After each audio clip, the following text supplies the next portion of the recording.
মাঠের ক্রিকেটে টি-20 ফরম্যাটে এই ভারত অজেয়, এই ভারত অপ্রতিরোধ্য। 20-20 ক্রিকেটে এই ভারতকে হারানো বিশ্ব ক্রিকেটের সবচেয়ে কঠিন কাজগুলোর একটা। হ্যাঁ, আমি জানি সাউথ আফ্রিকা এই বিশ্বকাপে এই ভারতকে হারিয়েছে সুপার এইটসে, কিন্তু সেইটা ভাই ব্যতিক্রম। আর ব্যতিক্রম কেবলমাত্র নিয়মকেই প্রমাণ করে। নিয়মটা কি? নিয়মটা হচ্ছে টি-20 ফরম্যাটে ভারত মাঠে নামবে, খেলবে এবং জিতবে। সহজে জিতুক, কঠিনে জিতুক, যেভাবেই জিতুক, তারা শেষ পর্যন্ত জিতে যাবে। রোববার দিন টি-20 বিশ্বকাপ ফাইনালে নিউজিল্যান্ডের বিপক্ষেও ভারত তাই মাঠে নামবে, খেলবে এবং জিতবে বলেই আমার ধারণা। যদি সেটা না হয়, যদি নিউজিল্যান্ড ভারতকে হারিয়ে দেয়, সেটা একটা হিউজ ক্রিকেটীয় আপসেট হবে। 2023 ওয়ানডে বিশ্বকাপের ফাইনালে এই আহমেদাবাদে অস্ট্রেলিয়া যে ভারতকে হারিয়ে দিয়েছিল, সেইটার যে ক্রিকেটীয় আপসেটের ব্যাপার, তার চেয়ে বড় আপসেট এইবার হবে বলে আমার মনে হচ্ছে। স্পেশালি সেমিফাইনালে ভারত যেই ক্রিকেটটা খেলেছে, যে কালেকটিভ ক্রিকেটটা তারা খেলেছে, সেইখানে যেই রকম আমি 5-6টা ইনসিডেন্টের কথা আলাদা করে ধরে বলতে পারি, তাতে মনে হচ্ছে এই ভারতকে হারানোটা নিউজিল্যান্ডের জন্য কঠিন, ভীষণ কঠিন, ভীষণই কঠিন। কেন আমি এই কথাটা বলছি, সেমিফাইনালের কোন আসপেক্টগুলো ধরে বলছি, আমার আলোচনাটা শুনুন, তারপরে হয়তোবা আপনি একটা সিদ্ধান্তে নিতে পারবেন। প্রথমে আমি আমার একটা সিদ্ধান্তের কথা বলে দিই। জাসপ্রীত বুমরা টি-20 ফরম্যাটে সর্বকালের সেরা বোলার, ফুল স্টপ। আপনি অনেক আলোচনা করবেন, আমি অনেক আলোচনা শুনব। আমি অনেক আলোচনা করব, আপনি অনেক আলোচনা শুনবেন, কিন্তু শেষ পর্যন্ত সিদ্ধান্ত সেইটাই হবে যেটা হয়ে আছে। জাসপ্রীত বুমরা টি-20 ফরম্যাটে সর্বকালের সেরা বোলার, এবং এই বোলার যখন ভারতে রয়েছেন, তখন ভারত তো অপ্রতিরোধ্য হয়েই উঠবে। দেখেন, জাসপ্রীত বুমরা তার ক্যারিয়ারে কখনো টি-20 ফরম্যাট, ইন্টারন্যাশনাল ক্যারিয়ারে 4 উইকেটও পাননি। ইন্টারন্যাশনাল ফরম্যাটে টি-20তে 8 উইকেট পাওয়ার ঘটনাও রয়েছে। হ্যাঁ, সেটা সহযোগী দেশগুলোর মধ্যে। 6 উইকেট পাওয়ার ঘটনা রয়েছে পূর্ণ সদস্য দেশগুলোর মধ্যে। 6 উইকেট, 5 উইকেট, 4 উইকেট তো অহরহ। অথচ জাসপ্রীত বুমরা কোনো দিন 4 উইকেটও পাননি। অথচ তিনি সর্বকালের সেরা টি-20 বোলার, ফুল স্টপ। কেননা প্রেশার মোমেন্টে তিনি ডেলিভার করতে পারেন। উইকেটটাই সবসময় সবচেয়ে গুরুত্বপূর্ণ না, ইম্প্যাক্টটা গুরুত্বপূর্ণ, এবং সেই ইম্প্যাক্টটা জাসপ্রীত বুমরা যেইভাবে রাখেন ভাই, এইটা অন্য কাউকে কখনোই টি-20 ফরম্যাটের ইতিহাসে দেখা যায়নি। এই যে সেমিফাইনালের কথাটাই ধরুন, একটা উইকেটই পেয়েছেন, খুবই গুরুত্বপূর্ণ উইকেট। বোলিংয়ে এসে প্রথম বলটাতেই তিনি হ্যারি ব্রুকের উইকেটটা তুলে নিয়েছেন, দারুণ একটা ক্যাচ অক্ষর প্যাটেল ধরেছেন। কিন্তু জাসপ্রীত বুমরার ওই যে শেষ 2টা ওভার, ওইটা স্বর্ণের চেয়ে দামি। শেষ 5 ওভারে ইংল্যান্ডের প্রয়োজন ছিল 69 রান। ওই সময় জাসপ্রীত বুমরা 2 ওভার থেকে দিলেন 8+6, 14 রান।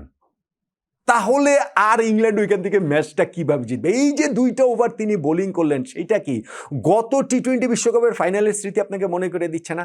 যেখানে সাউথ আফ্রিকার 30 বলে 30 রান প্রয়োজন ছিল, ম্যাচটা তারা সহজেই জিতে যাচ্ছে। বুমরা একটা ওভার করলেন, সেই ওভারটা থেকে মাত্র 4 রান দিলেন।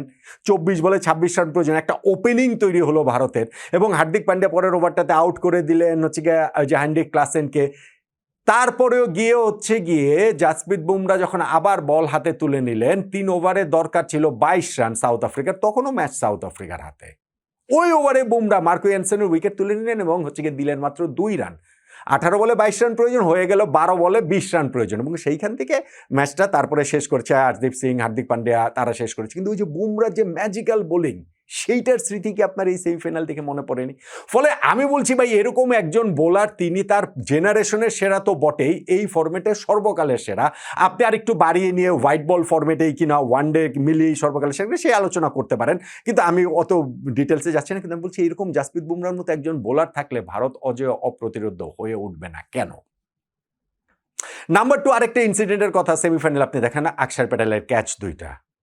হ্যাঁ, স্কোরবোর্ডে তার যে 2টা ক্যাচের কথা লেখা রয়েছে, তার মধ্যে ফিল সল্টের ক্যাচটার কথা আমি বলছি না, ঠিক আছে, ওইটাও ভালো ক্যাচ, কিন্তু ওইটাকে আমি সাইডে সরিয়ে রাখছি।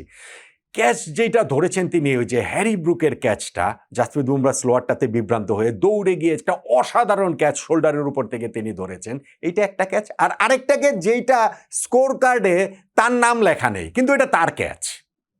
ইংল্যান্ড যখন থ্রেট করছিল ভারতকে, ওই পার্টনারশিপটা হয়ে গেল 39 বলে 77 রানের, উইল জ্যাক্স এবং হচ্ছে গিয়ে ওইখানটাতে হচ্ছে বেথেলের, ইংল্যান্ড তো জয়ের মতো একটা অবস্থায় চলে যাচ্ছিল না? এবং সেই সময় গিয়েই তিনি কিরকম একটা অবিশ্বাস্য ক্যাচ কাভার বাউন্ডারি থেকে দৌড়ে এসে অক্ষর প্যাটেল ধরলেন, ব্যালেন্সটা ঠিক রেখে যখন বুঝতে পারছেন বাইরে চলে যাচ্ছেন, রিলে করে তিনি সেটা শিবম দুবেকে দিয়ে দিলেন, দুবে হচ্ছে গিয়ে ক্যাচটা কমপ্লিট করলেন। ফলে স্কোর কার্ডে এটা লেখা রয়েছে শিবম দুবের ক্যাচ, কিন্তু আক্ষরিক করতে ভাই এইটা অক্ষর প্যাটেলের ক্যাচ। এরকম দুইটা ক্যাচ যিনি ধরেন, যেই টিম ধরে সেই টিম তো অন্যরকম ইন্সপায়ার্ড এমনিতেই হয়। এবং ফিল্ডিং নিয়ে ভারতের কত কথাবার্তা হয়েছে, 13টা ক্যাচ তারা ফেলেছে এই সেমিফাইনাল আগে, কিন্তু সময় মতো এই সেমিফাইনালে যে জ্বলে উঠেছে, এই যে দুইটা ক্যাচ, আমি অক্ষর প্যাটেলের কথাটাই উদাহরণটাই দিলাম, এরকম টিম তো অজয় অপ্রতিরোধ্য হয়েই উঠবে না? বলেন তো দেখি।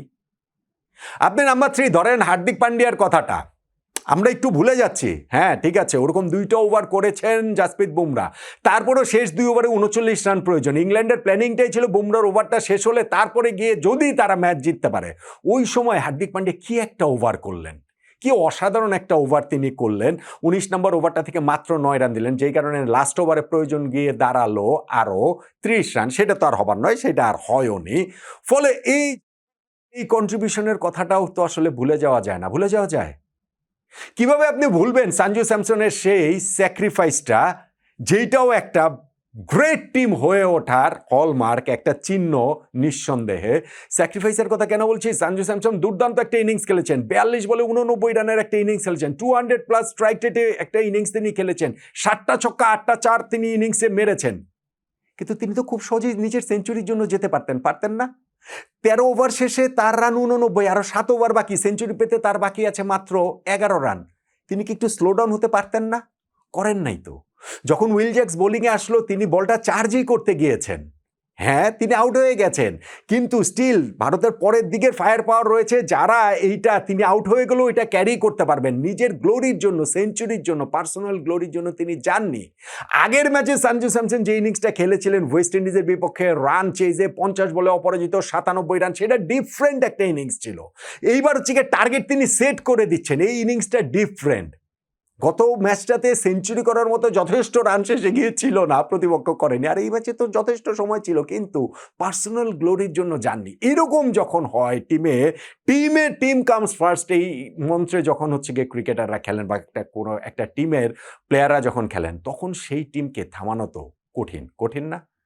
নাম্বার 5 বা 6 কি জানি বলছিলাম একটা হিসাবের মধ্যে, সেইখানটাতে আপনি দেখেন যে ছোট যে কন্ট্রিবিউশনের জায়গাগুলোতে, এই যে ব্যাটিংয়ে সঞ্জু স্যামসন এত ভালো ব্যাটিং করেছেন, তার সঙ্গে আমি ঈশান কিষানের পার্টনারশিপের কথাটা বাদ দিয়ে দিলাম। 97 রানে যে গুটিটা করেছেন সেইটা নকআউট পর্বে T20 ওয়ার্ল্ড কাপে ভারতের হাইয়েস্ট পার্টনারশিপ, ওইখানে ঈশান কিষান তার রোলটা প্লে করেছেন। কিন্তু আপনি ইনিংসের শেষ দিকের অংশটাতে একটু দেখেন, শিবম দুবের অবদানটা যে রয়েছে, যে 25 বলে 43 রানের ইনিংসটা তিনি খেলেছেন, সেই ইনিংসটা না হলে কি 250 ভারতের স্কোরটা হতো? কিংবা হার্দিক পান্ডিয়া 12 বলে 27 রানে যে ইনিংসটা খেলেছেন, সেটা না হলে তো ভারতের স্কোরটা 250 পেরোতো।